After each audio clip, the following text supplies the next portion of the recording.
Good evening, everyone. This is Dolores Cannon with the Metaphysical Hour.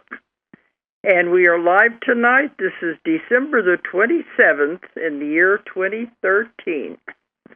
We just got back from a long trip in Asia and Australia. We've been gone for 6 weeks.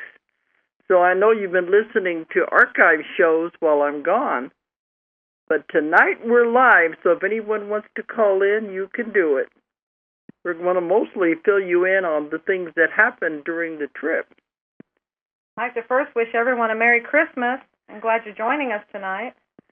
We got back just in time. We didn't know if we were going to get back in time or not, but we just made it in time for Christmas. I think now we're over jet lag. It took me a little longer this time. Usually it takes a couple of days. It was about 3 days to get over it. But while we were gone, they had lots of snow, and I kept saying, it'll be melted by the time we get back, and it was. It was. But now we're back, and Christmas is over, and we're headed toward New Year's. It's hard to believe. The whole year has gone so fast. Right. I was just looking at this, and where it says you started the show October 2005, and I remember that. I know that. But to see it written there like that and go, and this is 2013, you've been doing the show for 8 years now. Yeah. That's just like, I remember when you started doing it. I know. Whenever Don was having all the problems with the broadcasting and the networks, and his equipment failing, and we had, he moved out to California, so there was a lot going on in those days. Right. Now it's a lot more stable. We just have gremlins every once in a while. Yeah, that's 8 years now we've been doing this show. That seem weird? It does. It's really flown by. But wow. We've done, I think I had on here, we're on our 200th and something, a live show. Okay. We have all the other ones that are archived, so it's actually 8 years of it, but a lot of those were not live. Mm-hmm. But counting the live shows, yeah, we're on the 220th live show. So we had a big supply of archives there that they've been drawing from all these years. That's a lot of talking. Yes, but you can do it. Well, we had a lot of wonderful guests, too, along the way. Mm-hmm. But, yeah, now another week, here we're going to be, I guess we come on next week, we'll already be in 2014. That's right. Wow.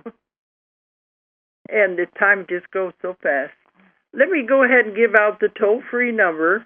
Anyone who wants to call in tonight is welcome to do it.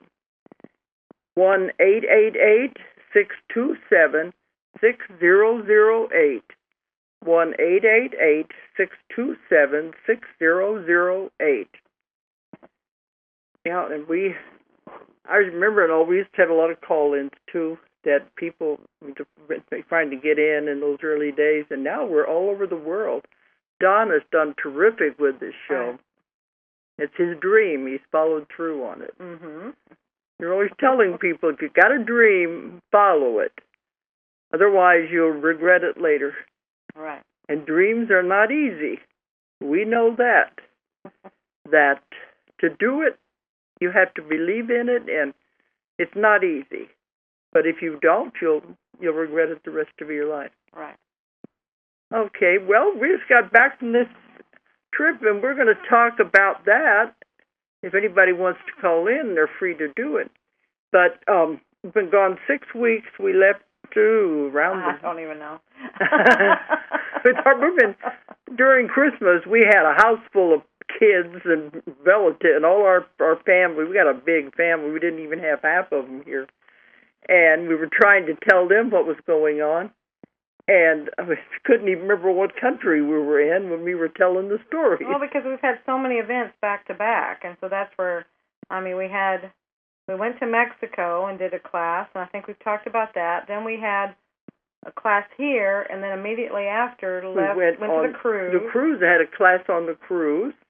These things have just been one after the other. And then I don't think it was even a week or about a week.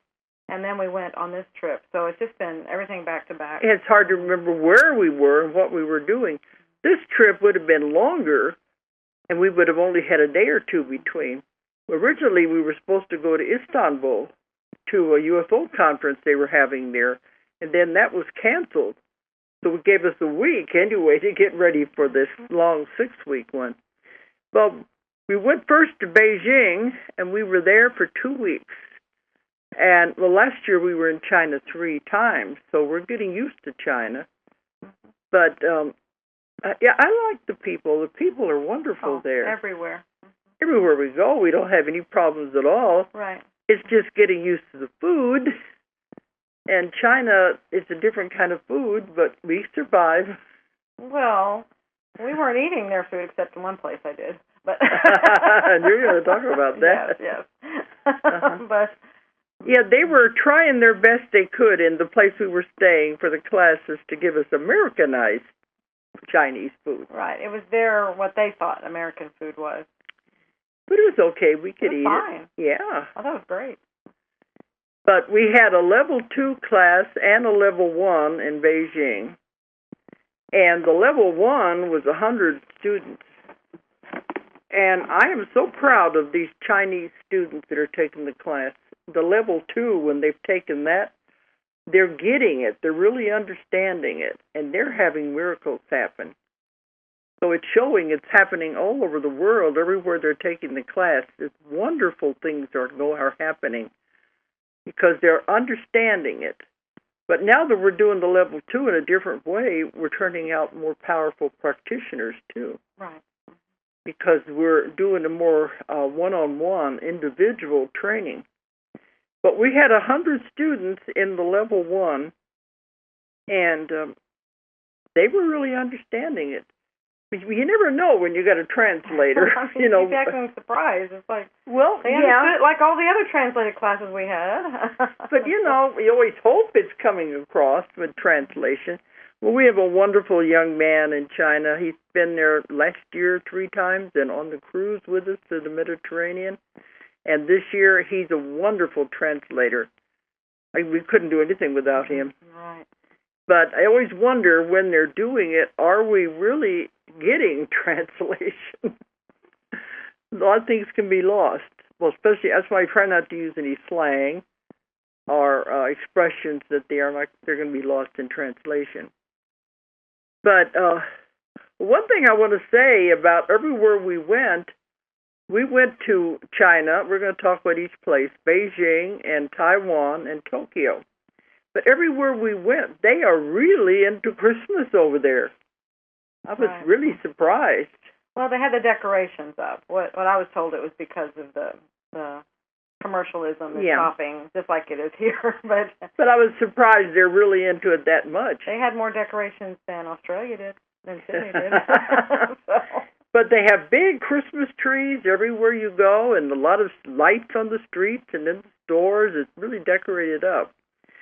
And that's why I told them I was surprised because they're mostly Buddhists over there. They would be celebrating Christmas. Well, they're not into the religious part at all. Right. They're into Santa Claus. Exactly. Santa Claus and the presents. And there were Santas everywhere. So that's really caught on all over the world. But people out there buying presents, just like we do, you wouldn't have thought you were anywhere else but the United States. And they really got into Christmas. It was November we went over there. It was before Thanksgiving. Of course, they don't celebrate that. Right.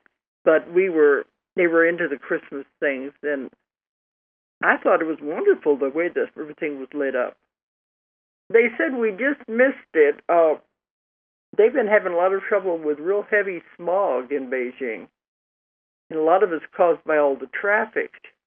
And the pictures I saw on the internet just before we left, walking on the street, you couldn't even see your hand in front of your face. Before we left? To go to Beijing. Well, then there were reports after we left Beijing. The same thing? Yeah. But so, see, we always, wherever we go, we have a bubble around us. So, so we didn't have that because they were canceling flights because there was so much smog. But they was telling it is because of the traffic. And the traffic is really heavy in Beijing. Mm-hmm. And that's what they were telling us, though. You can't get a car that easy over there anymore. There are just too many cars. That was very surprising how they do that. Too many cars. Well, too many people. Well, too many people and too many cars. And the cars was causing a lot of the smog. Right. And they said they love it when the wind blows because that blows the smog away. You tell them what they're doing, how they get a car over there. Well, they said it was like a lottery. They just have their numbers in a like a lottery pull, and you're registered in there. And then when they pull your number, then you can go get a car. That's when you can get your license and can get a car. It's purely a lottery ticket, essentially. It's not by choice. And until you get your ticket pulled, you're on public transportation, a bicycle or a motor scooter. And they have a lot of trains. Rides with other people. Yeah. They have a lot of trains and buses and things. But it doesn't matter how much money you have. If you've got money to buy a car outright, you can't do it. Well, you might be able to do it, but you can't drive it until you get... they pull your license. Yeah, I just buy a car and it's going to sit there. So that's one way, I guess what these countries do, I guess if we came up with the same problems, we'd figure out a way to do it. Right, I mean, it's an answer. But yeah. It also shows us how privileged we are over here to be able to just go get a car and drive it whenever we want to. Mm-hmm. Yeah, and over there, we was there last year, they said I wouldn't be allowed to drive. I think it said if you get by 65 or 70 years old, you're not allowed to drive a car anymore. And they were surprised that I had my own car. I didn't have to go through a lottery process. Right. But that's the difference over there. There's a lot of the older people, they won't let do anything. Well, then they all live together in their own communal houses anyway. So that which I would never stand for. I got too big a family. I don't want them all living with me. Yeah, but if you were raised in it, it'd be different. And that's your way of life. Well, one thing while we were in Beijing, we were there when history was being made. That was really cool. Because, since the 1970s, I think is when they first, that's what they were saying, it's been that long since they started the one-child-only rule in China, because they were the population is just way out of control. So they had to do something to control it. And when I was there last year, I was talking on the radio about who are we to criticize other countries until we are faced with the same circumstance. How would we handle it? So the only answer they had was just to allow one child per family. Well, now we were over there.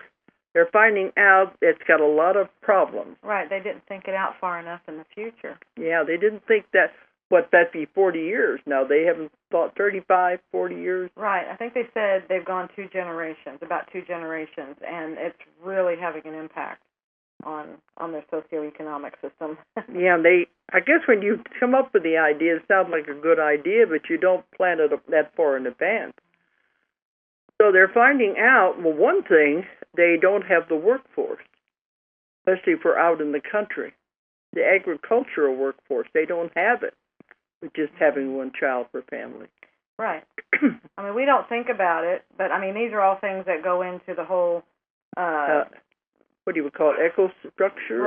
Right, the eco-structure, of societies, and how the whole thing plays out. You have your populations, they're working force, and then as they grow older, then they retire, then the younger working forces are paying into the funds that take care of them, and it's just an ongoing thing. Each generation takes care of the one before or the two before or whatever, and that's where, you don't think about it. I mean, we probably will have similar things because we have this one population that's aging. That's what they keep talking about. That baby boomer group is aging, and it's a very large group of people, and there aren't as many coming up behind them to support. So these are very real situations, and you don't think about it until you're... I mean, they were very frank on the news over there. The ones that I could... there was only one channel that I could understand. In English. And that's what they kept talking about because this was happening right then. But they kept talking about we need the younger people to take care of the older people. And it was just, this is what it is. This is how it is. We don't say that over here. We don't point blank put it out there like that? Because they said there's older people that are still alive. They're getting older that weren't part of that when they started the one child only. Now the younger ones coming up, one person has to take care of all these other generations.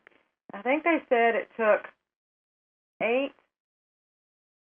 Remember on that one show, I want to say they said it took like 8 people to support 2 elderly or 1 elderly or something like that. That's how the force. But then because they did that cut, there's only, it's like they have now 4 people because you have 2 sets of parents when you get married. So 4 people are going on the shoulders of one person or a couple. And it's a lot of weight. And so really, and then if they were to have children also, it's a lot of money, a lot of concern that they had to deal with. Yeah, and that's what they said. They didn't thought about that. Who's going to take care of the older generation? Of course, they figured as they die out. But there's a lot of things like that that weren't thought out. Right. But also was the workforce. Because all of a sudden they don't have enough people to manufacture, and also mostly out in the country where they have the agriculture and the growing, they don't have the people they used to have to do the agriculture work, the picking and taking care of the animals and growing things. Well, it's that as well as the tax base. Yeah. It's all of that because all that supports the elderly. Mm-hmm. So they don't have, it falls a lot on the ones that are the young working force. But the ones in the country, there's not enough now to maintain, have the growing of the food. You always got to think of that, the growing of the food to take care of the people. Yes. All of that. So it was interesting that we hadn't thought about that, but though they said this was groundbreaking, was history making while we were there, they've decided to allow the people to have another child. Yeah, there were it's not quite that blanket like it sounded at first. It's like there's some other regulations, but basically, in the gist of it, yes, they're going to allow them to have another child.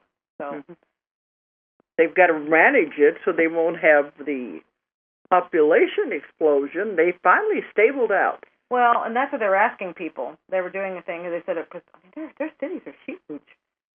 40 million people, 50. I mean, it was like, they're huge cities. And they said, okay, if now you can have another child, I mean, that can potentially double that city, and that's what they were asking people, well, will you have another one? And it was about even. Some of them said yes, they wanted to, and then others said, no, I can't afford to have another one. So they've already gotten accustomed to what it would take to raise one. Mm-hmm. On that port, yeah. Mm-hmm. But yeah, they've taken them, 35, 40 years now to finally stabilize the population. They got it to where it's even, but then it's out of balance in so many other ways. Right. But, yeah, that was interesting. They said they were asking if now that the law is passed, will you have a child? And a lot of them don't want to. Some of them don't even want to get married. So I guess it's balancing out in other ways. Right. And it could be because they're so open about it, and then people are able to make conscientious choices, and how they want to work with the future. Because I think most part, otherwise it's just, they don't realize their part in the future. Yeah. That they play. I know we were talking to some of our students. We had 100 students in our level 1, the big class, and they can't really comprehend that we have so many children. Right. That was something that was difficult for them. Yeah, because we have big families over here. And they couldn't understand that, people wanting to have a lot of children. Yeah, I think it's been driven into them to not want children. So that was another way of taking care of that. Yeah. And I said, well, over here in America and Europe, other parts of the world, people like a lot of children. So we don't have that problem in America yet. Who knows what's going to happen in the future? No, but I mean, we have dramatically decreased the number that we have. It's not because people are forcing us to, but most people have automatically, where it used to be it was normal to have 4, 5, 6 children. Now it's more like 2 to 3, something like that. And that's not across the board, but you're seeing it. It just naturally did it because they kept pushing only replace yourself. So Hmm. Yeah, and Europe is doing the same thing. We found when we go to Europe, a lot of them don't want to get married, and they don't want families. They'd rather be in the business force. But now India is another problem. We go there, they're out of control. But I don't know what they're going to do about that. It's up to the people, you know. The country. Yeah, each country, what they decide. But we travel so much, we get to see all of this firsthand. And it's interesting to see how each country handles these things. Everywhere we go, I always want to know, what about the elderly? You know, how do you take care of them? What do you do? And how do you manage all of this? Some of the countries do a better job than we do. Absolutely. On not this, but other things that they do. Mm-hmm. So we can learn a lot from some of these countries. Well, that's just it. We learn a lot from each other all over the place. So. Mm-hmm. That's why people are people everywhere we go. We don't have any problem with people. A lot of us say, how can you travel all this so much? Aren't you afraid? And no, we've never been afraid. Never been afraid. No, the traveling is hard, but we've never been afraid. Of the people. No, not at all. Yeah, the long trips, the long hours on the plane is the hard part. Mm-hmm. And we went to Beijing. We did the new route that we took the one time last year. You go over the pole now. It cut about 3 hours off the flight. So we didn't see Santa Claus, but we didn't see his house, but we flew over the pole. I saw it. I saw the workshop with the elf. You did? He wasn't out. He was resting, I guess. Well, you were on the other side of the plane. Yeah, you saw things I didn't see. But anyway, we were in Beijing, and I was there for 2 weeks. And I just got to say this. My assistant went with us, and it was a big culture shock.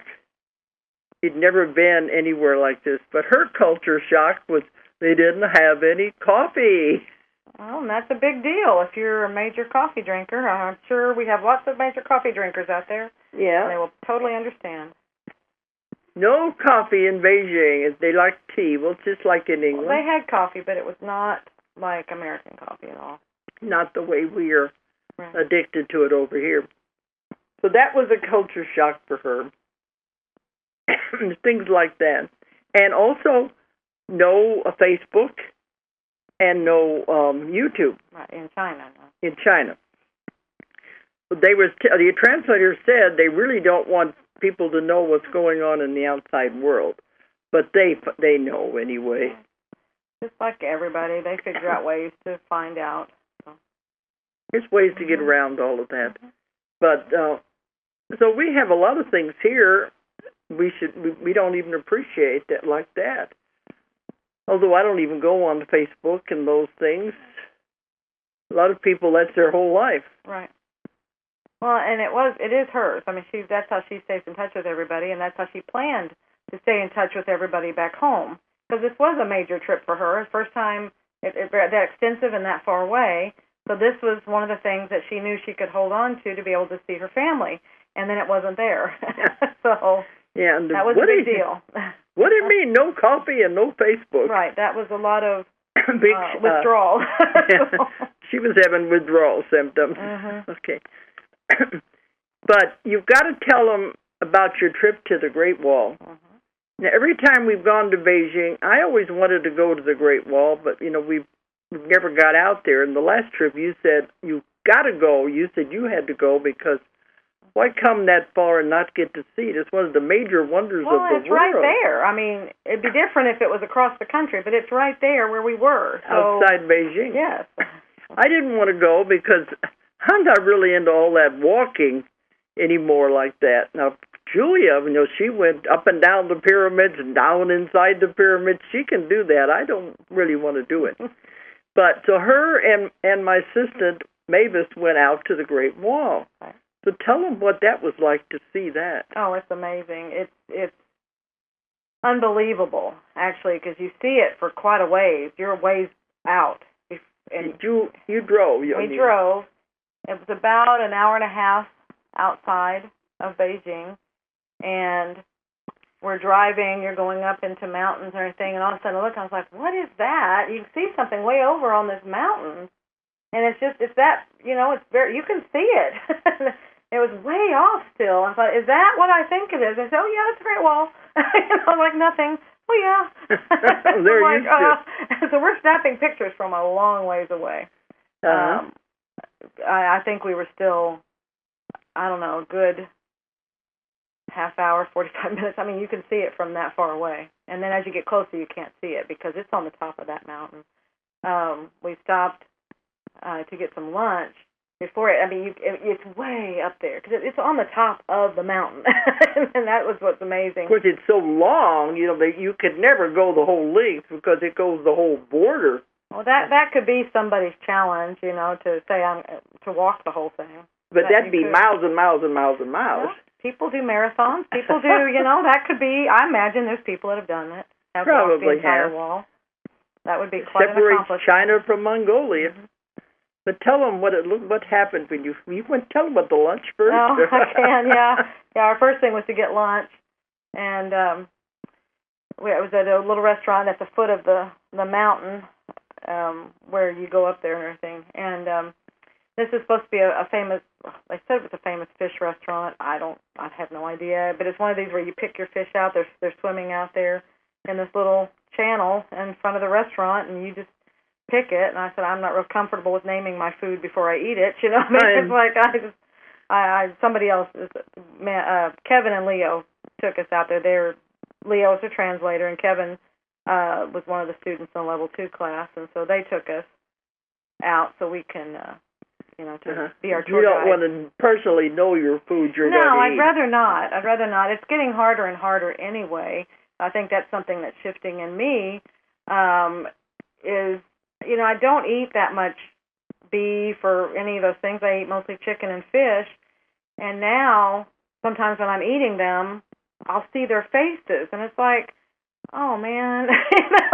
And that's kind of like, I think it's trying to shift me to let them be and not eat them anymore because I really don't want to see their faces. And then now, some countries, they have the whole fish with the face I know, on and that's hard. That's why I don't want to have the face on there. And the shrimp with the face. Yes, I don't like that. I don't want to see the face. I don't want to see the head. And then sometimes, there's something where the head's not associated with it all, and I'm seeing the face of the animal, and it's like, oh, I don't.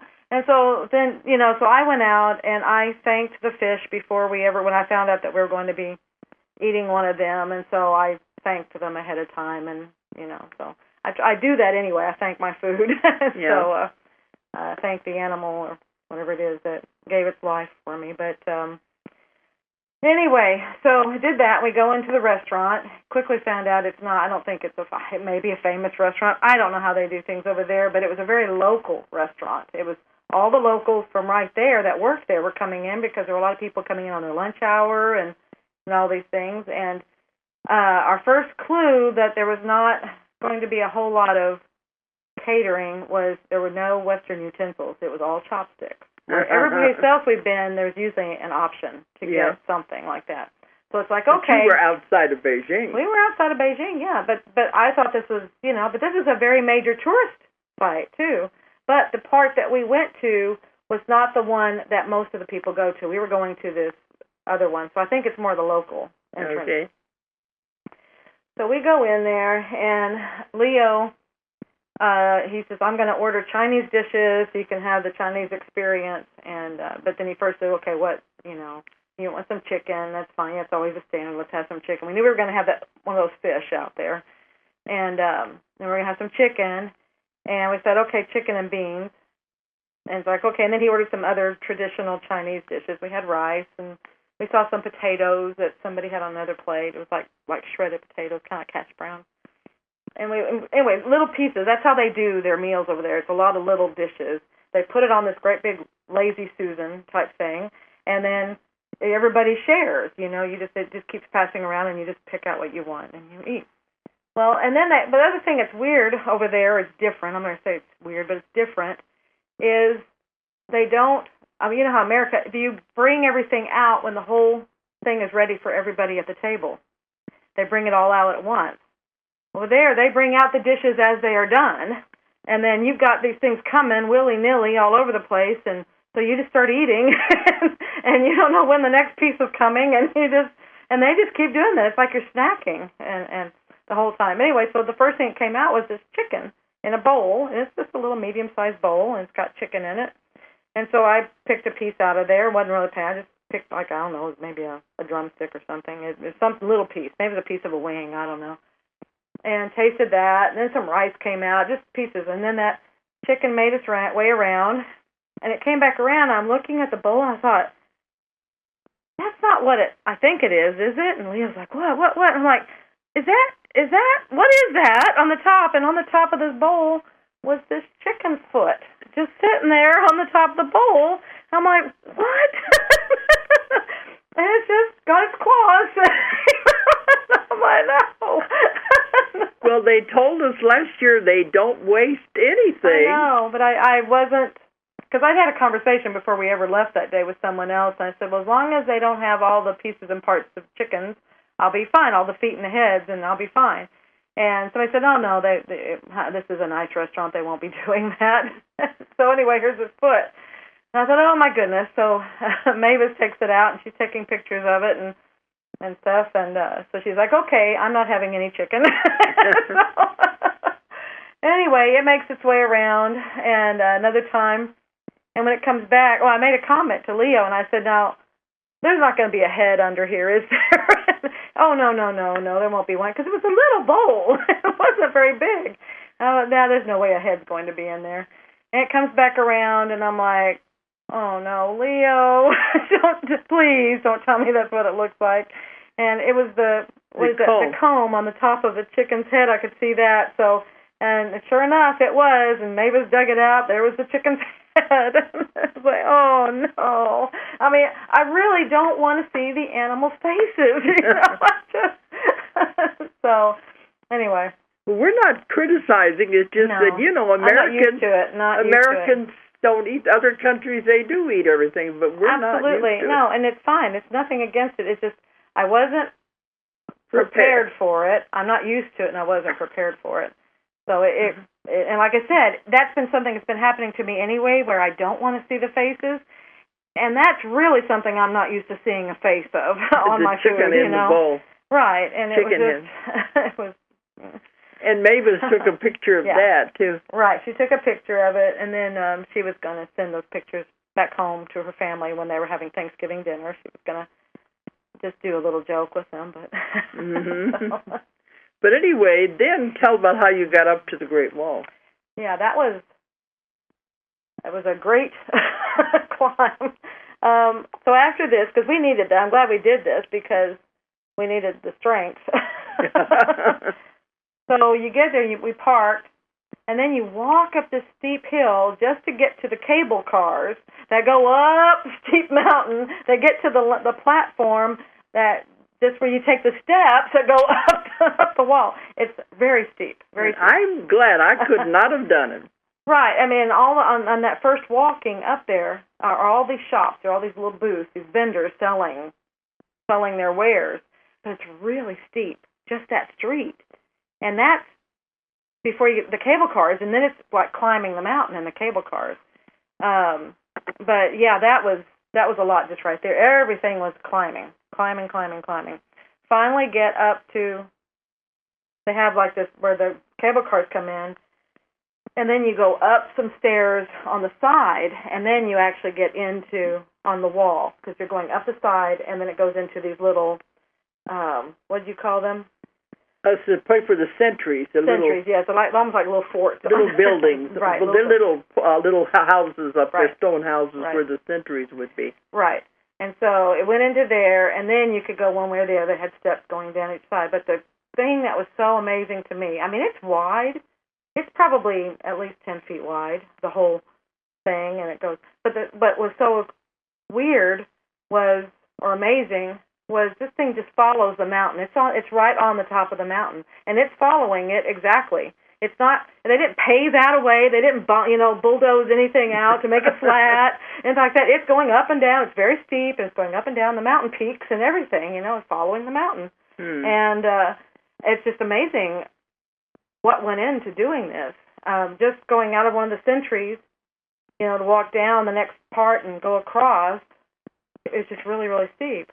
And you said even the steps are not even. Oh, no, not at all. There's nothing even. They were just making things work. I mean, it's amazing. What is there is amazing. And in one of the centuries, they had it all lined with paper, and people were writing their names and things on that. So we did get our names put in there. So that was cool. So I'm in the Great Wall. It's like we were in Ephesus. They were making little notes and putting them in the wall. Prayer wall, yeah. But it's a lot taller and bigger than it looks like in the pictures. Then the wall, well, it's like a fortress because it's got the cutouts, like if it were like if people were up there with guns and things like that. What do you call that? It wasn't guns, it was bows and arrows. Whatever they had were weapons, so they had the cutouts. It's that kind of a wall, just like you would see in a palace or something. Both sides are that way. And then it had these little sentries every so often. And they had all these levels to them where they probably sat up there and did all, where they could observe and see things. The height of it was probably, it was taller. The walls were taller than me, but where the cutout was, like you could bend over and see. So it's just about the height of me. And they said they built that, was centuries ago, but they built it to keep the Mongolians out, to keep the enemy out. But after they got it all built, they said it didn't do any good. They just climbed over the wall anyway. Yeah, if they can climb that mountain up to there, they can climb that. If you're that good of a climber, you can do it. They had a sign that said they built it to keep the enemy. Oh, that was cool. I took a picture of that sign. I need to post it. They said it was built to keep the enemy out, and it was all this bloodshed and everything to keep the enemy out. But now, the gist of it, now it's so beautiful because of it, it pulls the world together because they all come to see it. So in that way, it has united the world. But that's good. That's interesting. Yeah. So that was an interesting day. Very. Yeah, it was. That's one of those once-in-a-lifetime things. That's what I'm trying to do now. I mean, I guess that's one, we kept saying that's a bucket list item. That's something you want. If you can do it and you have the opportunity to do it, not very many people can say they've walked the Great Wall of China. Well, it's like you in the pyramids, right. And then only a few weeks ago we were in the Panama Canal. Right. These are all things that we like to check off that we get to do with this wonderful work we're involved with. Absolutely. Okay. But I do want to make a remark. In my China class, before we left, we were getting our, getting ready for the class and everything. We got an email from a man in Mongolia. And I said, Mongolia? To me, that's the ends of the earth. And here we're getting an email from somebody in Mongolia. And he said is at a cancer hospital in Mongolia. I can't pronounce the name of the capital. But he said he wanted me to learn the technique. And he had some others there that wanted to learn. And they wanted to know, could we come to Mongolia to teach on that trip? And that's what I mean. To me, that's like somebody on the end of the earth asking you to come.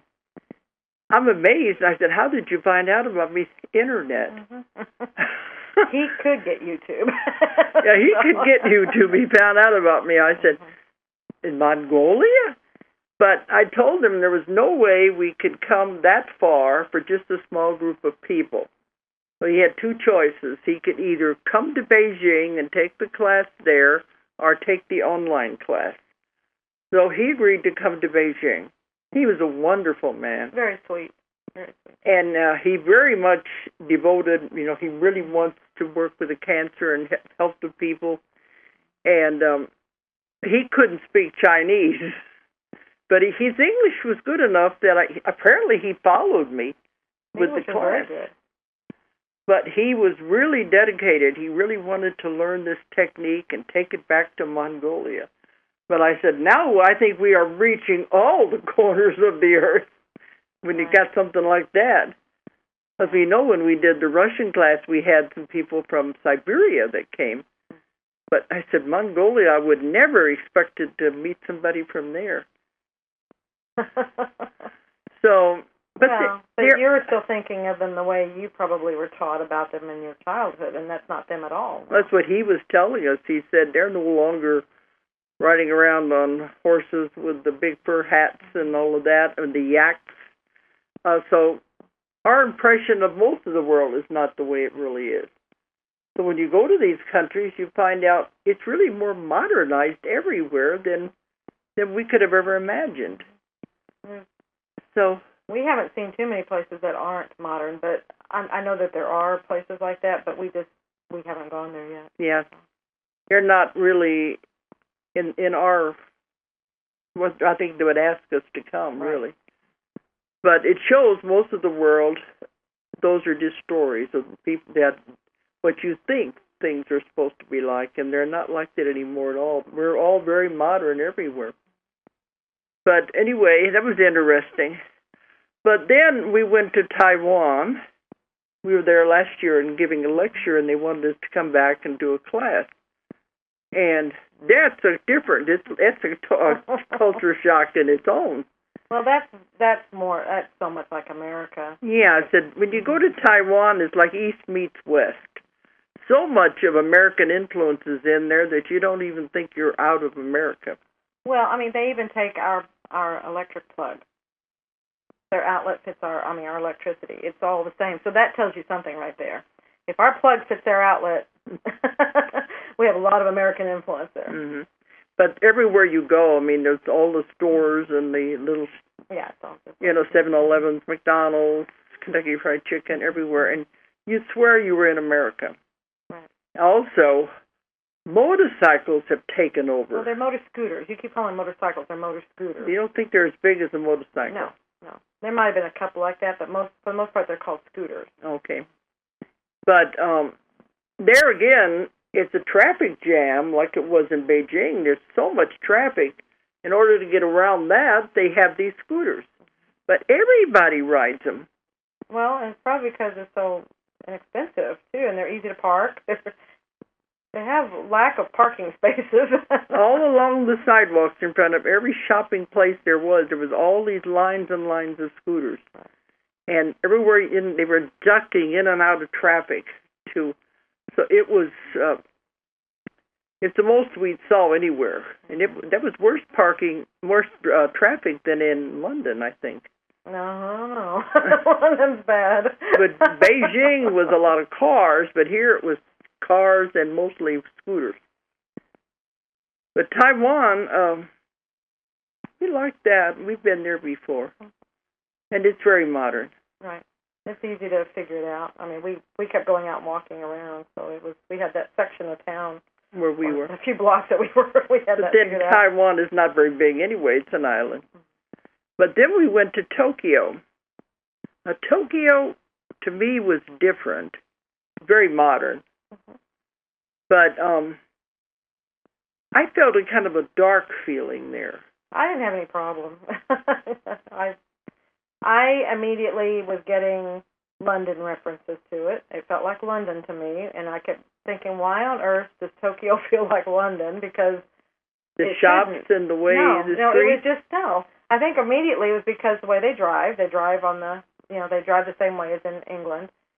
And so that was my first thing. But then there was something, I don't know that I can even remember what it was. The streets were laid out or something. Something, and the way it's the way the city was done. And it was just, and the way the stores were. And I thought, it reminded me of London. And so I asked, I said, why do I keep feeling like I'm being reminded of London? And they finally said, well, after the war, the British came in, and they had a huge influence on rebuilding the city. Yeah, because you got to remember, World War II, we bombed Tokyo to pieces. And then we came in and occupied it for many years. And we had the Allies, but one of them was England and France, and they were in there helping to occupy it. So I imagine they had a big part to play in how to rebuild it. Apparently they had a very big part to play. In the streets and everything. But it's a very modern city.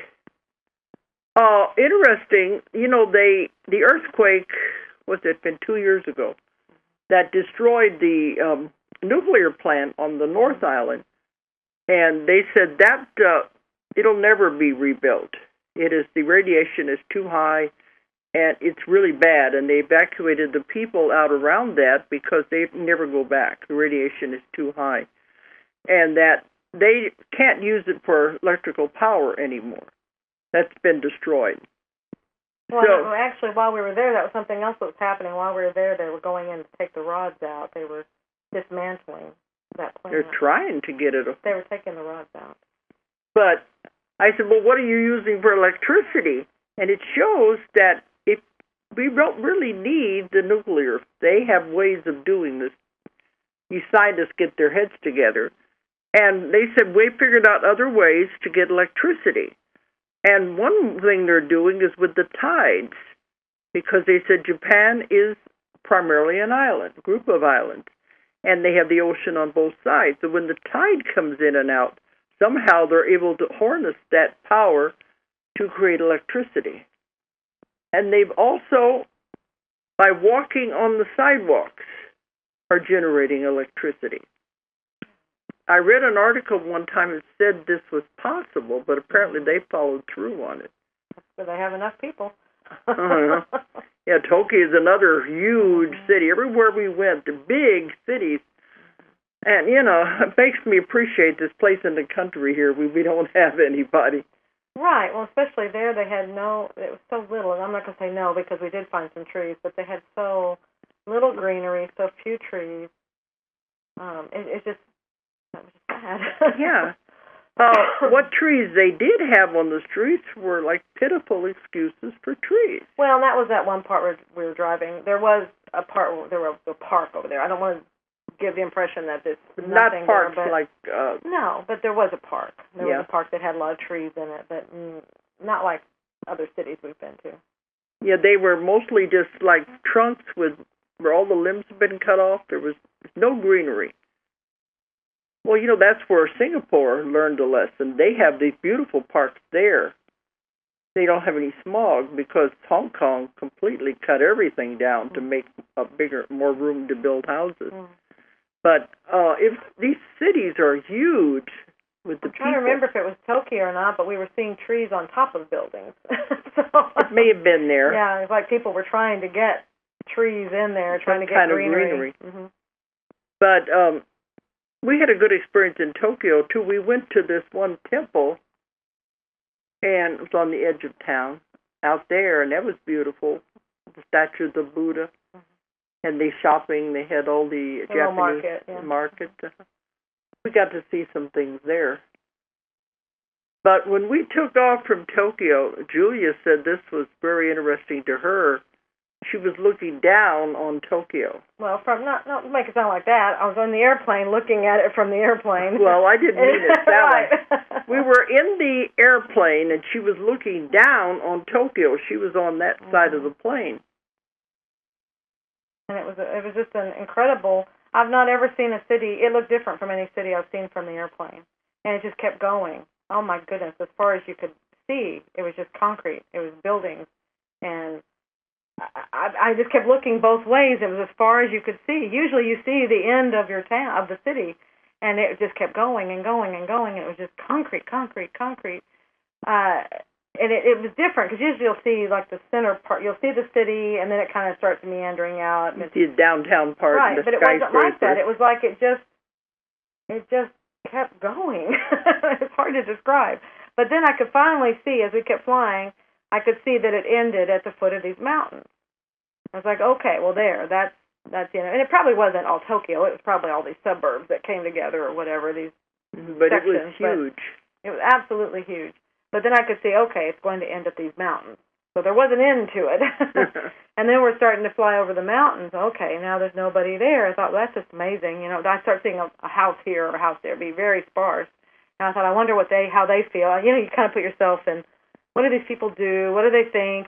I wonder how often they go to Tokyo, to the city, things like that. So I'm just observing all of that. And then out of the corner of my eye, I saw another mountain over here that had snow on it.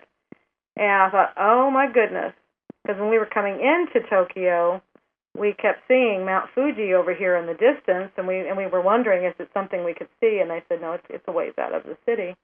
Well, sure enough, as we're flying over there, we ended up flying right over it. And so I got to get a really good picture of it. And it is an extinct volcano. That's why it has that shape to it. Very cool. So we got that. Oh, I do want to say, too, when we were going to the temple, rickshaws still exist in Japan. But they're for tourists. They charge you if you want to get a rickshaw ride. That used to be, that was the only mode of transportation before they got all these cars. And those are legitimate ones. I think in other places we've been, they've had them on bicycles and with horses, but these are actually people doing these. Had the little hats, the whole bit. Yeah. And in Tokyo, there were bicycles. There weren't all those motor scooters. Right. But everywhere you go, there's people, and all the traffic really shows you how crowded the world is getting to be. In certain places, they're all concentrated in these cities. Once you get out of the cities, then you have a lot of land with few people. So it's like, for some reason, I think you have people that like cities. Well, they go where the jobs are, too, where the money is. Well, in London, they said they go out, they can't get the money they do they're working right in London. Right. So, anyway, that was interesting. And then we went from there to Australia. And finally, we're back to where you can understand people. Hey? Somewhat. At least it was English, but they have the accents. But we've been to Australia so much. I've been going over there for 20 years. But at least we were back where you could read the signs and you could understand the people. And this time we just went to Sydney. In the past, we've had classes in all the cities of Australia. Well, the major cities. The major cities along the rim. But this time we only went to Sydney because we wanted to get home for Christmas. Yeah. That's all we could do, yes. And so we had 2 classes there, so we were there for 2 weeks.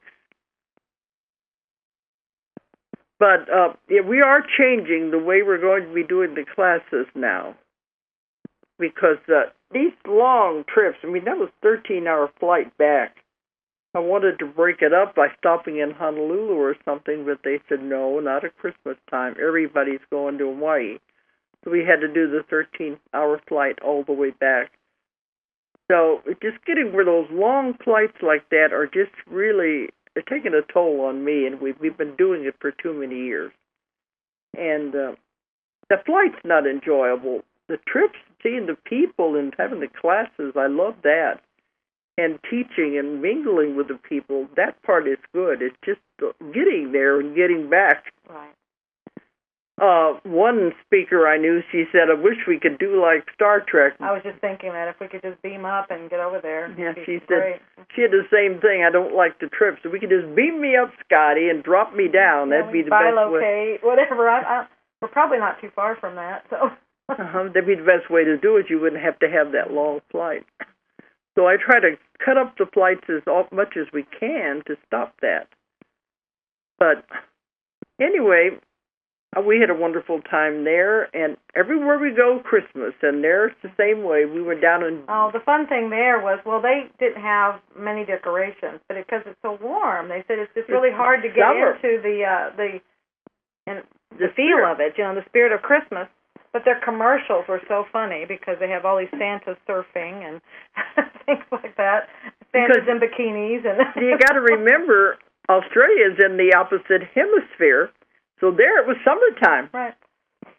And it was beautiful. It was 80 in the 80s. Oh, it was gorgeous. It was so wonderful. The sunshine, everybody running around in short sleeves and shorts, and that's what Mavis said. She said, I don't want to leave the summer. We got to go back. Why would anybody go to the winter? They could go back home to the winter. But it was beautiful weather, and Darling Harbor, they had these big Santa Clauses out there in the harbor, and they had fireworks that shot off that one night. Saturday night, yeah. Yeah.